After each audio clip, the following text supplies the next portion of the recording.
Môre, môre, môre, kan julle glo, dis Vrydag. Die laaste dag van die week het aangebreek. Eerste week van die skool is verby. En ja, ek hoop julle is wakker en dat julle regmaak vir 'n nuwe dag. 'n Dag vol van die Here se seën en dat ek en jy vanmôre die voorreg het om hom ons Vader te noem. En ons kan dit natuurlik net doen deur Jesus Christus die Here, die een wat vir ons gesterf het en die een wat vir ons opgestaan het. En ek en jy mag dan uit hulle uit die krag van die Gees ontvang om 'n nuwe dag in te gaan en te weet dat hy by ons elke een is. Ek wil graag ons week afsluit en ek lees vir julle uit Markus 11 en ek lees vers 23. Elkeen wat vir hierdie berg sê, lig jou op en val in die see, en daarby nie in sy hart twyfel nie, maar glo dat wat hy sê gebeur, vir hom sal dit gebeur. Ek volg Jesus se voorbeeld, né? Is dit nie wat ek en jy vandag nodig het om God te verheerlik met geloof in hom nie?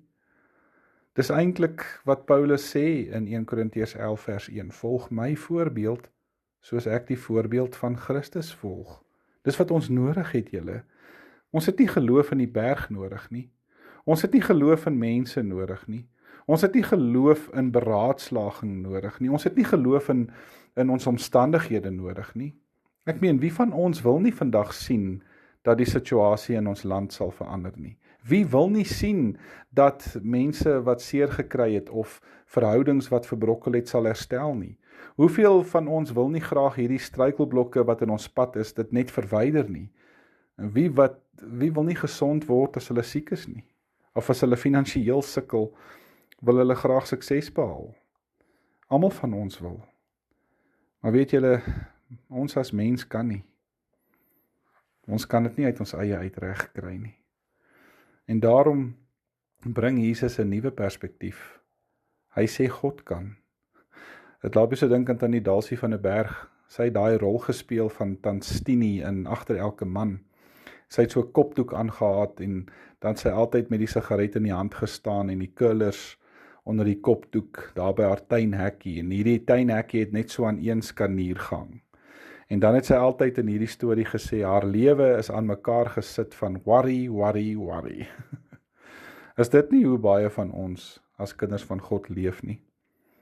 En weet julle, dan kom Jesus vanmôre in die vorige vers, in vers 22, dan sê hy, julle moet geloof in God hê.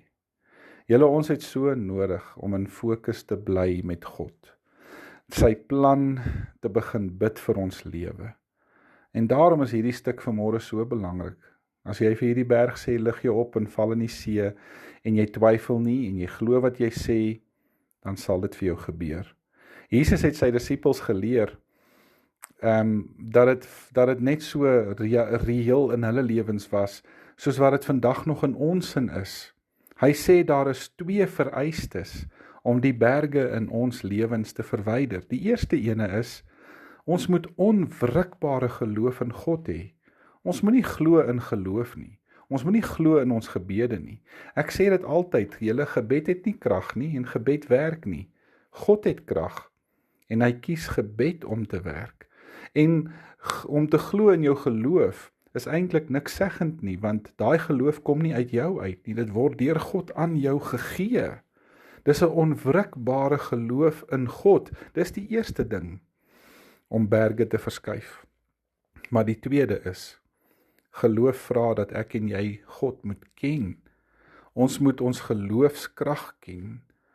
Ons moet in 'n verwagting kom dat die Here saam met ons hierdie pad stap en dat ons dit nie alleen hoef te doen nie.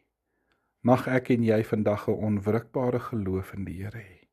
Dat ons weet, dat ons glo en dat ons verseker kan wees dat die Here ons elke dag by die hand vat en dat ons saam met Paulus ook kan sê, ek wil net Jesus se voorbeeld volg. Dan sal die Here vir ons gee wat ons nodig het. Kom ons maak die oë toe, dan bid ons. Hemelse Vader, om te glo is om te weet dat daai goed waar is wat ons nie kan sien nie. Want Here, dit is wat U vir ons sê, geloof is nie om te sien nie, geloof is om te weet. En daarom wil ek vanmôre kom vra dat U vir ons daarmee sal kom help. Ek weet, Here, U is aan my kant. Ek weet U is saam met my. Help my om vandag so te gaan leef. In Jesus se naam bid ek dit. Amen. Baie dankie julle almal. Ek hoop julle gaan die naweek geniet. As julle klaar is, bietjie saam met die mense van jou huis tyd spandeer en rus 'n bietjie uit, span uit. Ons praat volgende week weer. Totsiens.